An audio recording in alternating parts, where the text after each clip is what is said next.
Bad with People, The Learnable Science of Connection, an original audiobook. Picture two strangers at a party, stuck by the snack table, forced into conversation. Both are doing their best, asking questions, laughing at the right moments, telling that one reliable story. And inside, both are running the exact same commentary. I'm talking too much. That joke didn't land. They keep glancing at the door. They think I'm boring. When it ends, both walk away with the same conclusion. Well, they didn't like me much. Here's what makes this scene scientifically fascinating. Both of them are wrong. In 2018, a team of psychologists, Erica Boothby, Gus Cooney, Gillian Sandstrom, and Margaret Clark, ran a series of studies on exactly this. They put strangers into conversations, then asked each person two questions afterward. How much did you like your partner? And how much do you think they liked you? The results were so consistent, the researchers gave the finding a name: the liking gap. Across every study, 5-minute chats, longer conversations, real college roommates tracked across months, people systematically underestimated how much their conversation partners liked them. Not occasionally, reliably. The other person walked away liking you more than you think they did, and enjoying your company more than you think they did. And here's the twist that should genuinely rearrange your self-image. The effect was strongest in the people who were most self-critical. The shyer you are, the more your inner commentary lies to you. Read that scene at the party again with the data in hand. Two people both quietly enjoying each other, both convinced they failed. So this book starts with a correction, not a technique. That voice that says I'm bad with people, it's not a neutral observer. It's a systematically biased witness. And the actual jury keeps voting in your favor without telling you. Why does this matter enough to spend an hour on? Because the stakes turn out to be nowhere near social. They're medical. In 2023, the United States Surgeon General did something unusual. He issued a formal public health advisory, the kind normally reserved for tobacco or opioids, about loneliness. The research behind it is stark. Julianne Holt-Lunstad, a psychologist who pooled data from dozens of studies covering hundreds of thousands of people, found that weak social connection predicts early death about as strongly as smoking up to 15 cigarettes a day, and more strongly than obesity or inactivity. 15 cigarettes a day. And you already know the other side of this ledger from our money book. The 85-year Harvard study, still running, whose director boils 8 decades of data into one sentence. Good relationships keep us happier and healthier. Period. So connection isn't a soft skill. It's closer to a vital sign, which makes the phrase this book is named after, I'm bad with people, worth taking apart carefully. Because it usually smuggles in two separate claims. Claim 1, I don't enjoy constant socializing. That's not a defect. That's a preference, and if it's yours, you may simply be an introvert, wired to recharge alone. As the writer Susan Cain spent a whole book showing, introverts aren't bad with people. They often connect more deeply, just less often, and in smaller doses. Nothing in this book asks you to become a party animal. Claim 2, though, I can't connect. Conversations die around me. People don't warm to me. That one is addressable. Because underneath it sits a small set of concrete, practicable skills. Nobody was born knowing them. Some people learn them young by accident. The rest of us get to learn them on purpose, which honestly tends to produce better results. Before the skills, one more piece of science, the strangest one in this chapter, because it shows that your beliefs about being liked don't just describe your social life, they build it. In 1977, psychologist Mark Snyder ran an experiment that has aged into a classic. Men were asked to have a phone conversation with a woman they'd never met. Before the call, each man was shown a photo, supposedly of her. Some were shown a very attractive photo, others a plain one. The photos were fake, the women were randomly assigned. Here's the eerie part. Researchers recorded only the women's side of the calls and had independent judges who knew nothing about the setup rate them. The women who'd been talking to men who believed they were attractive were rated as warmer, funnier, more confident. The men's expectation had leaked through their own behavior, more interest, more warmth, and the women had unconsciously risen to meet it. In half an hour, a false belief had manufactured its own evidence. Now aim that machinery at yourself. Walk into a room believing, I'm awkward, people won't like me, and you'll do what that belief demands. Hang back, give short answers, avoid eyes, leave early. The room responds coolly to the coolness, and your belief collects another confirmation. It's a self-fulfilling prophecy running in reverse. And most people who say they're bad with people have been running it for decades. Researchers have tested the flip side too. Nudge people to simply assume acceptance, walk in acting on the premise that they'll be liked, and they behave more warmly, and genuinely are liked more. The liking gap says the data already supports the friendly assumption. So borrow the trick. You don't need confidence to start. You need a working hypothesis. Try, people tend to like me more than I think. It has the rare advantage of being true. So here's where we're going. And in keeping with this channel's house style, no fluff on the way. Chapter 2. The Man Who Turned Friendliness into a System. A failed actor and lard salesman from a Missouri farm who wrote what became one of the best-selling books of all time, and whose core principles, dismissed for decades as folksy, keep getting confirmed by modern brain scanners. We'll take his best ideas and show you the 21st century evidence under each one. Chapter 3. The Skill Nobody Practices, Listening, and its Secret Weapon, the Follow-Up Question. There's a study where scientists could predict who'd get second dates just by counting questions. There's a brain imaging study showing that letting people talk about themselves lights up the same circuitry as food and money. People in the lab literally gave up cash for the privilege. And there's the famous experiment where psychologists manufactured closeness between total strangers in 45 minutes flat, using nothing but 36 questions in the right order. Chapter 4. Charisma Decoded.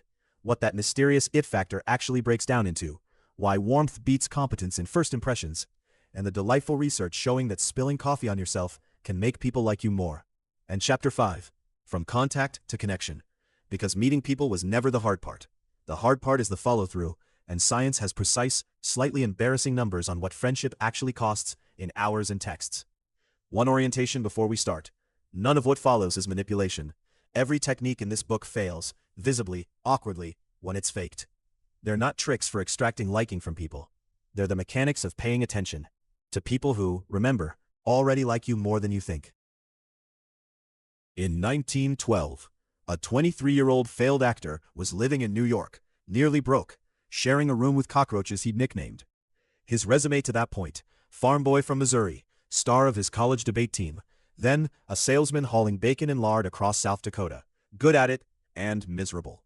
His name was Dale Carnegie, and that year he talked the manager of a YMCA night school into letting him teach a course on public speaking, for a cut of the profits, because the manager wouldn't risk a salary on him. The first night, Carnegie ran out of material halfway through. Improvising, he asked students to stand up and talk about their own lives, and stumbled onto the insight that would define his career. Ordinary people were starving, not for information, but for confidence with other people, and nobody was teaching it. The course grew. For 20-plus years he refined it, night after night, with butchers and engineers and housewives as his laboratory. And in 1936, a publisher convinced him to turn the course into a book. How to Win Friends and Influence People became one of the best-selling books ever printed, over 30 million copies and counting. Now, intellectuals have sneered at that title for 90 years. It does sound like a manual for manipulators. Here's the joke. The book teaches almost the opposite. Its core commandments: become genuinely interested in other people, be a good listener, talk in terms of the other person's interests, make the other person feel important, and do it sincerely. Amount to a systematic course in paying attention to someone other than yourself.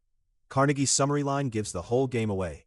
You can make more friends in 2 months by becoming interested in other people, he wrote, than in 2 years of trying to get people interested in you. For most of a century, that was homespun advice. Then the brain scanners arrived and started agreeing with him. Here's the study I'd frame on the wall of every networking event. In 2012, Harvard neuroscientists Diana Tamir and Jason Mitchell put people in a brain scanner and asked them to do 2 things: answer questions about themselves, their own opinions, their own personality, or answer questions about other people. Watching the scans, the researchers saw something striking. Talking about yourself activated the brain's core reward circuitry, the same dopamine-linked regions that respond to food, to money, to pleasure. Self-disclosure, neurologically speaking, is a treat. Then they made it beautiful. They offered participants small cash payments to answer questions about other people instead of themselves. And people consistently sacrificed money, accepting lower payouts, for the privilege of talking about themselves. Let that sink in. Given a choice, human beings will literally pay to self-disclose.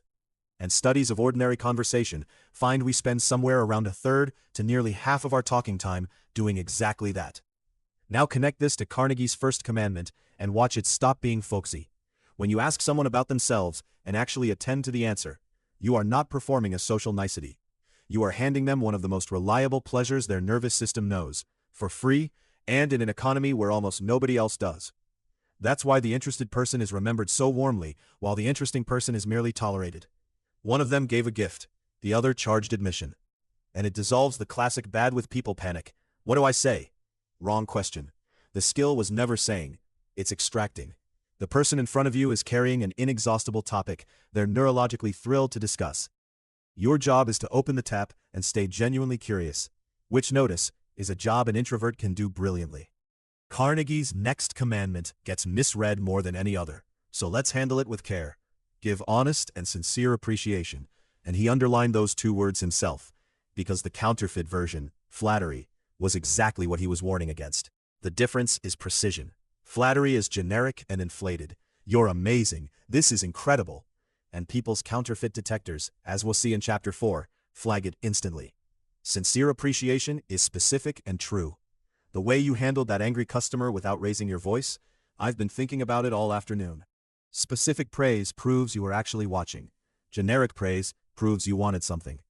And here's the modern research that turns this from etiquette into urgency. We massively underuse the real thing for a measurably wrong reason. Erica Boothby, the liking gap researcher, teamed up with Vanessa Bones, who readers of our Saying No book will remember, to study compliments. They had people give genuine compliments to strangers and friends, predicting beforehand how the compliments would land. The pattern by now is almost comic. Givers consistently underestimated how good their compliment would make the other person feel, and overestimated how awkward and bothered the recipient would be. In reality, recipients were delighted, the awkwardness never materialized, and the glow lasted longer than anyone predicted. Related studies on expressing gratitude, actual thank you notes to people who mattered, found exactly the same forecasting error. Senders braced for awkwardness, recipients were moved, sometimes to tears. So there's a warehouse of unshipped warmth in your head right now. The colleague whose work you quietly admire, the friend whose steadiness got you through last year, the mentor who never knew. The compliment you keep almost giving is running the same broken forecast as everything else in this book. The science's advice is one word: ship it. Specifically, sincerely, this week. It costs 30 seconds, and it will land roughly twice as well as you think. Carnegie had a second commandment that sounds even more trivial and goes even deeper. Remember names. A person's name, he wrote, is to that person the sweetest and most important sound in any language. His favorite proof was a man named Jim Farley, an Irish-American who left school young, worked in a brickyard, and rose to run Franklin Roosevelt's presidential campaigns and become Postmaster General of the United States. Farley's superpower, told with awe in Carnegie's book, he could greet by first name an astonishing number of the people he'd met across a lifetime in politics. Ask about their wife, their tomatoes, their son's job. Every one of those people walked away feeling, in a machine as vast as American politics, individually seen. Carnegie credited that skill with helping put FDR in the White House. You don't need 50,000 names. You need the 4 you'll meet this week. And here's the honest truth about why you currently forget them. It's not your memory. It's that at the moment of introduction, you weren't listening. You were rehearsing your own name, managing your handshake, running the "Am I awkward" commentary from Chapter 1. The fix is mechanical, and it works. When you hear the name, say it back immediately. Great to meet you, Priya. Use it once more, naturally, mid-conversation, and once at goodbye. 3 uses spaced, and it sticks. If it's unusual, ask about it. People love telling the story of their name. That's self-disclosure again, a gift disguised as your bad memory. And when you inevitably lose one, take the 2 seconds of mild embarrassment and ask again, which reads counterintuitively as caring. The person who bothers to get your name right is telling you something before any conversation begins. You registered. You're a person here, not scenery. Cheapest status upgrade you will ever hand anyone. There's a famous story from Victorian England that compresses this whole chapter into one dinner table. Well, 2. In the 1860s and 70s, British politics was dominated by 2 rivals, William Gladstone and Benjamin Disraeli. Both brilliant, both prime ministers, opposites in style. The story goes that a young woman, often identified as Jenny Jerome, Winston Churchill's future mother, dined with each of them in the same season. Asked afterward for her impressions, she said, "When I left the dining room after sitting next to Mr. Gladstone, I thought he was the cleverest man in England. But after sitting next to Mr. Disraeli, I thought I was the cleverest woman in England." Whether the quote is perfectly historical, it's one of those lines polished by a century of retelling. The distinction it captures is the entire science of this chapter. Gladstone performed brilliance at her. Disraeli aimed his attention at her. Asked, listened, drew her out, reflected her own mind back at its best. One made an impression, the other made a connection. and notice who she remembered warmly for the rest of her life.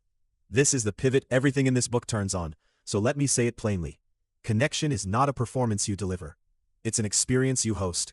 The bad with people feeling almost always comes from believing you're on stage, that the evening will be scored on your wit, your stories, your shine.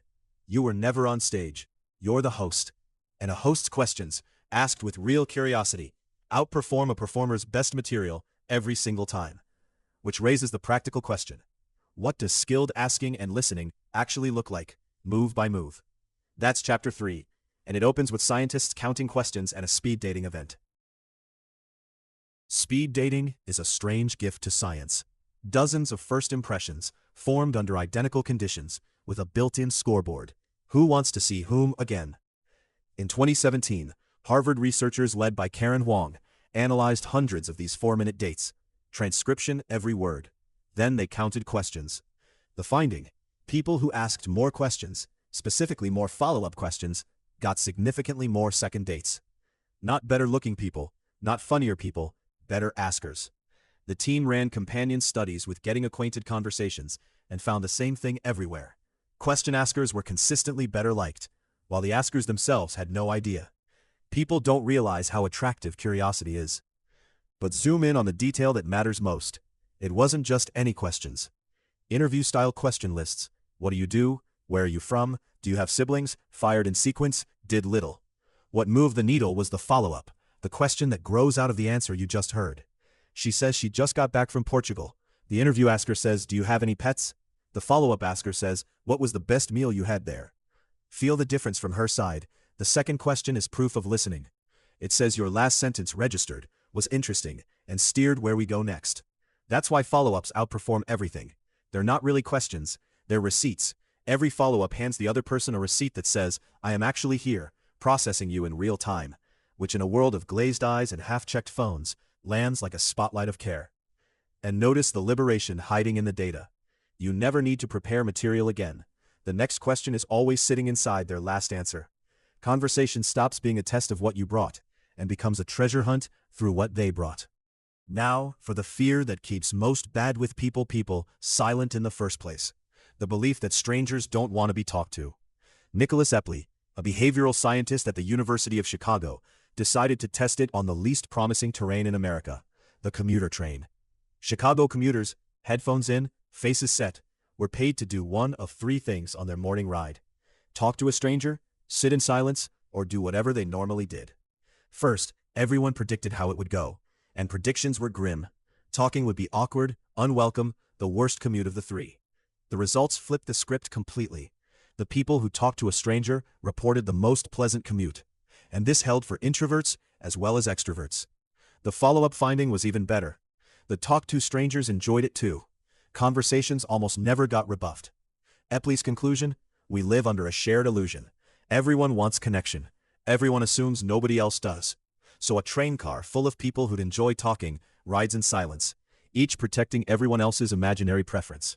And his lab pushed one step further, into the small talk problem itself. In later experiments, strangers were assigned not shallow icebreakers, but deep questions. What are you most grateful for? When did you last cry in front of someone? People dreaded these conversations, and then loved them. Deep talk with strangers went better, felt less awkward, and created more connection than anyone predicted. A finding that rhymes with psychologist Matthias Mal's earlier eavesdropping study, where the happiest people's days contained less small talk and roughly twice as much substantive conversation. Translation for your actual life: the weather chat isn't the destination, it's the on-ramp, and you're allowed onto the highway far sooner than you think. Trade "how's it going" for what's been the best part of your week, and watch what happens. Worst case, mild surprise. Usual case, the first real conversation that place has hosted all month. Now for the habit that silently kills more conversations than shyness ever has. And fair warning, once you see this one, you'll catch yourself doing it by dinner time. The sociologist Charles Derber spent years recording and analyzing everyday conversations. And he noticed that every response to another person's statement falls into one of 2 types. Someone says, "I've had such a stressful week." The support response keeps the attention on them. What happened? The shift response redirects it to you. "Oh, tell me about it. My week was insane. Listen to this." Derber called the chronic pattern conversational narcissism. and his uncomfortable finding was how universal it is. Perfectly kind, well-meaning people shift respond constantly, and almost never notice, because the shift usually wears a disguise. Empathy. The Me Too story feels like connecting. You're stressed, I'm stressed, look how similar we are. But watch what actually happened. They're weak. The thing they opened, the thing Chapter 2 says their brain was hoping to talk about, is gone. You took the microphone, and etiquette means they probably won't ask for it back. String a few shifts together, and the other person leaves the conversation feeling vaguely unheard, without being able to say why.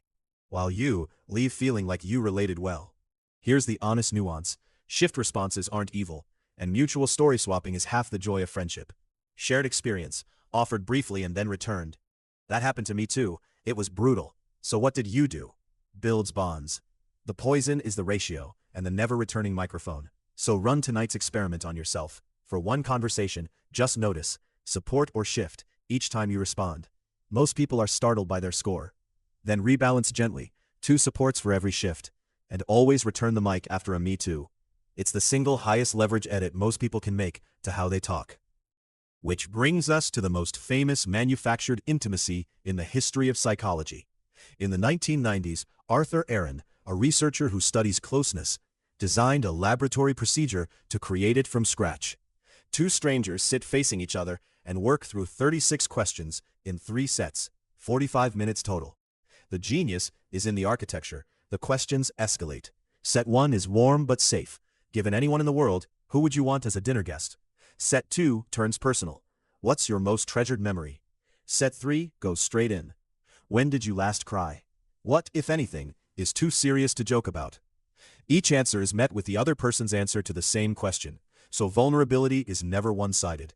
Disclosure matched with disclosure, ratchet by ratchet. The result? 45-minute strangers reporting closeness ratings that rival real relationships. The procedure became known in the field as fast friends, and it works so reliably that labs worldwide use it as standard equipment for generating intimacy on demand.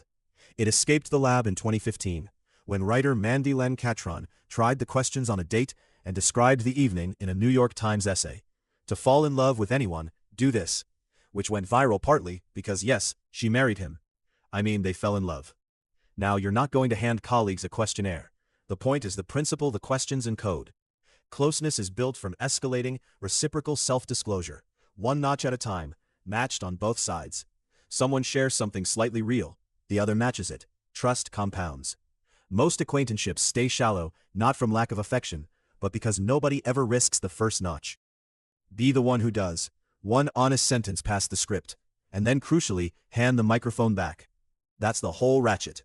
Quick breath here. If this book is earning its hour, the subscribe button is the tip jar. One complete audiobook every week, and every subscription genuinely decides how many more get made. Let's make the listening itself concrete. Because listen better is useless advice without mechanics, and the mechanics fit in 3 moves. Move 1, the receipt, which you already know, the follow-up question that grows from their last answer. Move 2, the playback. Every so often, especially when something mattered to them, compress what you heard and hand it back. So, the new job is great on paper, but you're not sure about the boss. Readers of our conflict book know this as Steel Manning's gentler cousin. Hostage negotiators call it paraphrasing and consider it their most powerful tool. In ordinary connection, it does something subtle.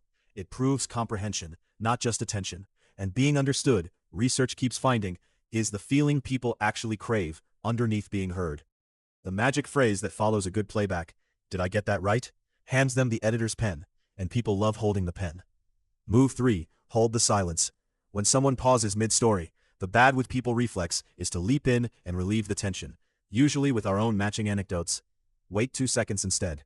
Pauses aren't gaps to fill. They're where people decide whether to say the truer, second version of what they just said, and the 2-second waiter gets the second version. One warning label on this whole chapter.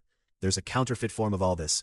The mechanical nodding, the scripted, attention performed rather than paid, and humans detect the counterfeit with remarkable accuracy.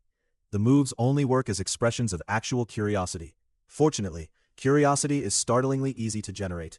Every person you will ever meet knows something you don't, has survived something you haven't, and is walking around with at least one story that would genuinely amaze you. Your only real job is remembering that in time. So, asking, listening, deepening, the connection tools. but some people seem to connect before they've said a word. Chapter 4 is about that, and why it's much less magic than it looks. Everyone has met one, the person who shifts the temperature of a room by entering it. We call it charisma, and file it under magic. Born with it, or you're not. The research disagrees, and the place to start is with what your brain measures in the first seconds of meeting anyone. The psychologist Susan Fiske and colleagues, across decades of studies, found that virtually all first impression judgments compress onto 2 dimensions. Warmth. Is this person friend or threat? Do they mean me well? And competence. Can they act on their intentions? Are they capable? 2 axes. Everything else is detail. And the crucial finding, popularized by Fiske's former student Amy Cuddy: warmth comes first. It's judged faster, and it counts for more. We decide friend or foe before we bother grading ability. Evolution's ordering, since a competent enemy is worse news than an incompetent one. Here's why this dismantles the bad with people script. Almost everyone who feels socially anxious pours their effort into the competence channel, sounding smart, having takes, being impressive, while neglecting warmth or actively suppressing it behind a nervous, guarded flatness. Then the room reads guarded as cold, cold as unfriendly, and responds in kind. Chapter 1's prophecy machine running again. Meanwhile, the so-called naturals lead with the warm channel. They look pleased to see you. They smile like they mean it. They say your name. Carnegie nods from Chapter 2. And only later, casually, does their competence emerge, landing twice as well, because it arrives wrapped in warmth, rather than brandished as a credential. So the first decoding of charisma is almost embarrassingly simple. It's warmth, made visible. Visible is the key word. Feeling friendly behind a frozen face scores 0. Let people see the welcome. That alone reclassifies you on the axis that matters most. The second ingredient explains the Bill Clinton legend. People who met him, including committed political opponents, described the same uncanny experience in the same words. For those 30 seconds, you were the only person in the world. He remembered names, held eye contact, asked the follow-up, and witnesses swear, never glanced over your shoulder at the more important person arriving. That last detail is the whole trick.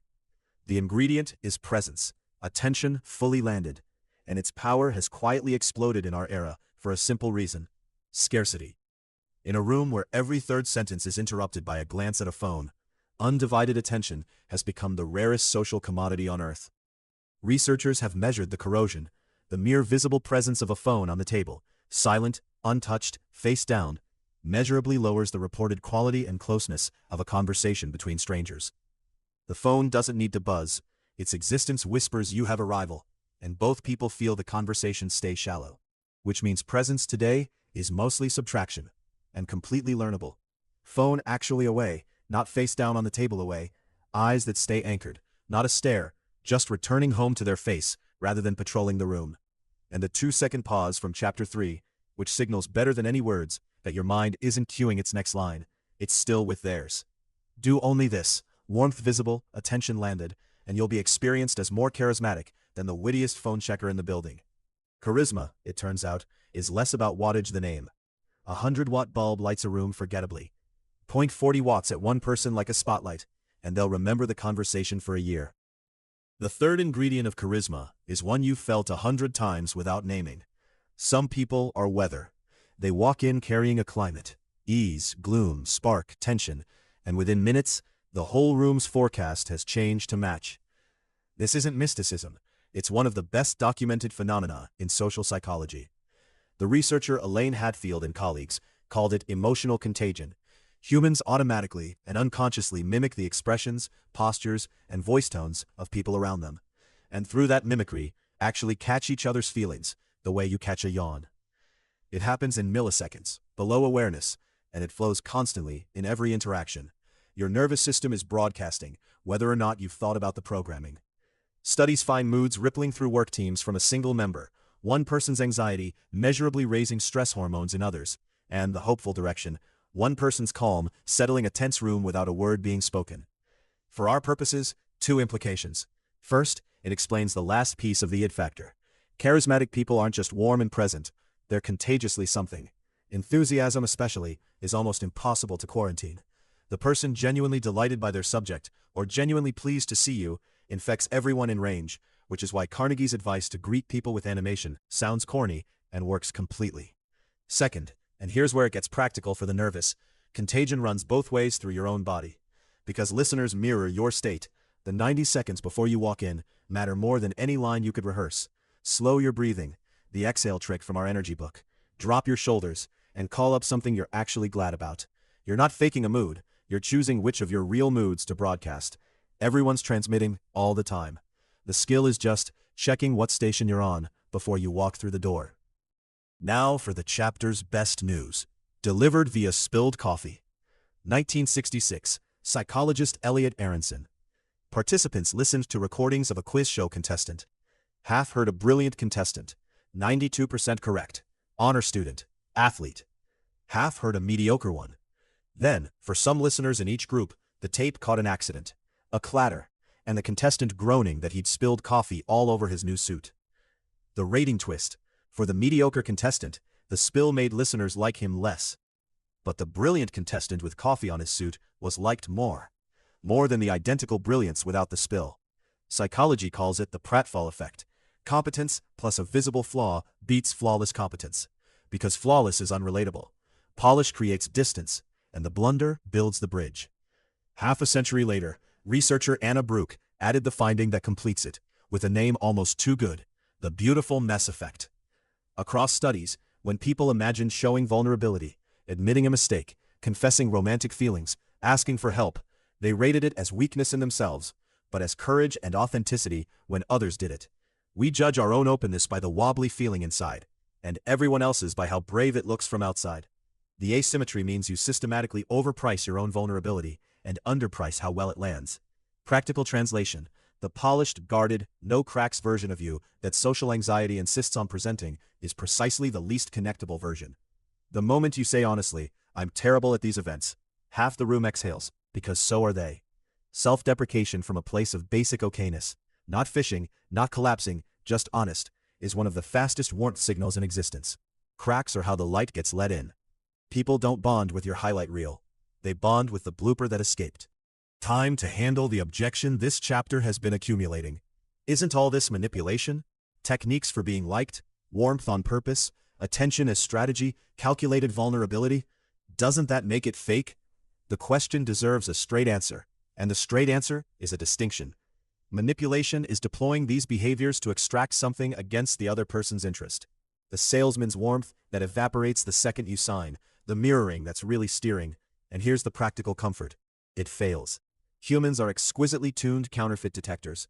We evolved detecting fake smiles and rented interest, and the machinery works below consciousness. Something feels off, and the connection dies precisely because the caring was performed. What this book teaches is the opposite operation, not manufacturing interest you don't have, but removing the obstacles that keep your real interest from being seen.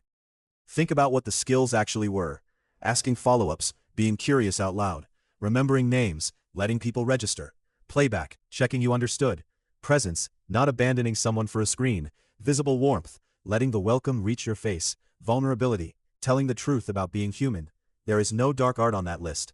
It's a decency checklist, which is why Carnegie, accused of the same thing for 90 years, kept repeating the same defense. The principles only work when they come from the heart, he insisted. The interest must be genuine. The anxious person's real problem was never an absence of caring.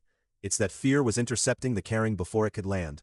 The frozen face, the rehearsed line, the fled conversation. Unintercepted caring is charisma, near enough. So no, becoming skilled at connection doesn't make you fake. It makes you legible. The warmth was always in the building. We're just finally turning on the sign. Here's the plot twist of the whole subject. Meeting people was never actually the hard part. Think about how many people you've clicked with over the years. The conference conversation that flew by, the friend of a friend at the wedding, the colleague from the old job. Genuine sparks, real warmth. And where are they now? Nowhere. Not from any falling out, but from the silent killer of adult connection. The follow-through that never happened. And on this, science has numbers. Specific, slightly embarrassing numbers. Communication researcher Jeffrey Hall tracked how relationships actually form. Students in a new city, adults making friends, and calculated the hours. It takes roughly 50 hours of shared time for an acquaintance to become a casual friend, around 90 hours to become a real friend, and something like 200 hours to reach close friend. 200 hours. Nobody tells you that. We walk around wondering why adult friendship feels impossible, while investing 45 minutes a quarter and expecting the college magic. Forgetting that college was the hours, thousands of them, ambient and automatic, in dorms and dining halls. Adult life removed the automatic hours. Nobody warned us we now had to schedule them. And Hall's data held a second finding just as important. Hours alone weren't enough. The hours had to contain actual attention, the asking, the disclosure, the presence of chapters 3 and 4. Time plus attention. That's the entire recipe, and it explains everything melancholy about adult social life, including why you and that person you love seeing twice a year have stayed at exactly the same warmth level for a decade. You're maintaining, not compounding. Friendship, it turns out, is on the same math as our money and habits books. It compounds, but only if you keep making deposits. So let's talk about deposits, starting with the one you've been talking yourself out of for months. There's a name in your head right now. The friend you keep meaning to text, the one where too much time has passed, and reaching out now feels weird. They've moved on. It'd be an imposition. In 2022, researcher Peggy Liu and colleagues tested exactly this across a series of studies. People sent simple check-in messages, thinking of you, this reminded me of you, to friends they'd drifted from. Before sending, they predicted how the messages would land. You know the shape of this finding by now. Senders massively underestimated how appreciated the messages would be. Recipients were more touched, more grateful, more delighted than senders imagined. And here's the elegant detail. The more out of the blue the message, the more it was appreciated. The awkwardness you're forecasting is the liking gap in reruns. On the other end, being remembered unprompted lands as a small glowing event. The message you've drafted mentally 11 times and never sent? The science says, send it. Today, exactly as unpolished as it is. Saw this and thought of you clears the bar. Add the machinery of consistency and you're dangerous. Connection runs on a rhythm, not a grand gesture. Psychologists call the underlying effect mere exposure. Repeated low-stakes contact quietly breeds warmth all by itself. So build the smallest possible ritual. The monthly coffee that's simply always the first Saturday. The walk that recurs. The 2-line check-in with your 3 drifted people. Boring? Completely. But you've read our habits book. You don't rise to your social intentions. You fall to your social systems. The people we call lucky in friendship almost always turn out, on inspection, to be people with rituals. And alongside the rituals, add the tiny practice that separates people who merely see their friends from people who make their friends feel known. Remember the details. Not the big things. Everyone remembers the wedding. The small, specific, in-progress things. The interview she was dreading. The father's surgery. The half marathon. The trip to Portugal. Because here's what happens when you open the next conversation with, wait, first, how did the interview go? Something in the other person visibly changes. That question is a follow-up across time, the receipt from chapter 3, but redeemed weeks later. And it proves something no in-the-moment charm can. That they existed in your mind between meetings. That they're not scenery in your life, they're cast. Now, the awkward confession. Naturals seem to do this from memory, and the rest of us forget. Not from indifference, but because chapter 1's inner commentary was hogging the recorder. So do what an unromantic but effective minority of warm people quietly do. Write it down. After a catch-up, take 20 seconds in your notes app. Kids' names, the job situation, the thing they're worried about, the thing they're excited about. Glance at it before you next meet. Is that cheating?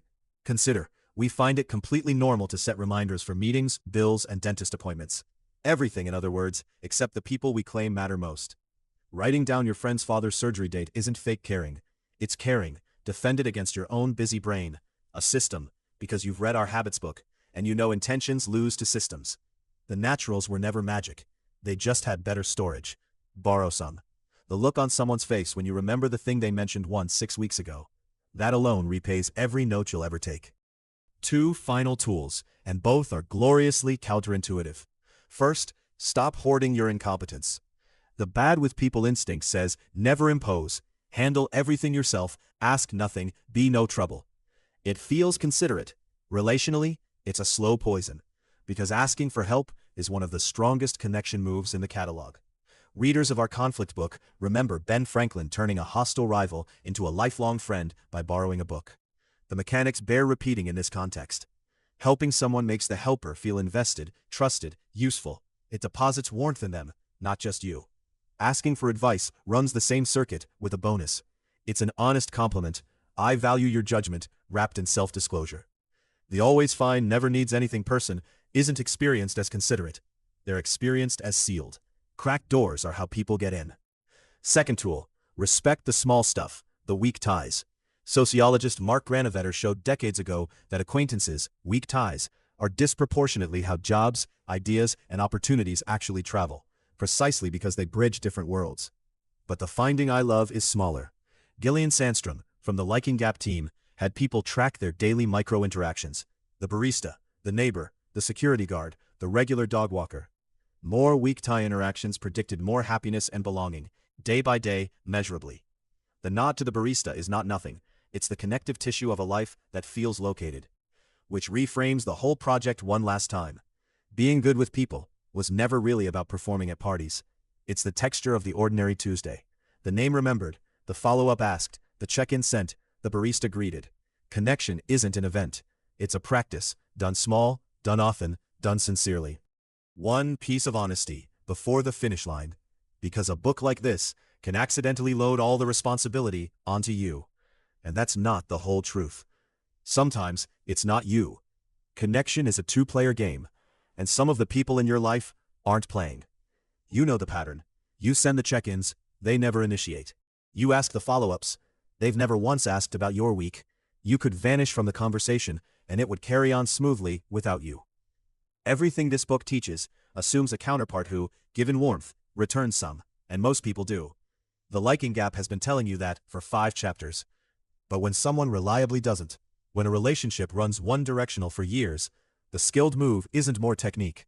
It's the gentle audit our energy book taught. Fuller or flatter.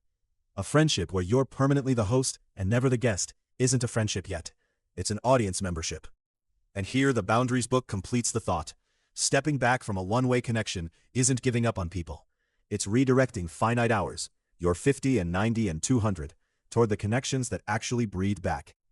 This matters especially for recovering bad with people, because the anxious tend to overinvest in exactly the wrong places, working hardest for the coldest audiences, mistaking difficulty for value, as if warmth that must be earned against resistance counts more than warmth freely returned. It doesn't. The friend who answers in paragraphs, who asks the second question, who remembers your interview, that's where the hours belong. So yes, send the text, learn the names, ask the follow-ups, and watch what comes back. Water the gardens that grow. You're not obligated to keep performing connection at people who've shown you, kindly and consistently, that they're not in the market. That's not failure. Let's close the loop we opened at that party. The 2 strangers by the snack table, both convinced they'd failed. You now know everything they didn't. You know the liking gap. The other person liked them more than either believed. The inner critic is a biased witness, and the verdict was already in their favor. You know the machinery. Expectations leak, warmth begets warmth, and walking in assuming welcome quietly manufactures it. You know Carnegie's engine, and its neuroscience. Interest beats interesting, because attention is a gift the brain treats like treasure. You know the moves, the follow-up question that works like a receipt, the playback, the 2-second pause, the deep question that small talk was always waiting to become. You know charisma decodes into warmth made visible, plus attention fully landed, and that the coffee spill helps. And you know the long game, 50, 90, 200 hours, rituals over gestures, the check-in text that lands better than you'll ever predict, the weak ties that make a Tuesday feel like belonging. So here's the whole book in one line. You were never bad with people, you were bad to yourself about people, and the skills were learnable all along. Your homework is almost insultingly small. Send the text you've been sitting on. Learn one name this week and use it 3 times. Ask one follow-up question per conversation, and actually wait for the answer. That's it. The compound interest does the rest. If this hour rewired something, here's the 10-second thank you. Subscribe. One complete audiobook like this every week, and every subscription genuinely decides how many more get made. And in the comments, tell us honestly, what's your move from this book? The unsent text, the name trick, the follow-up question, or the deep question with a stranger? Bonus points if you report back after trying it. Those comments are the best part of this job. Until next week, go be the host, not the performer. This has been Bad with People, the Learnable Science of Connection.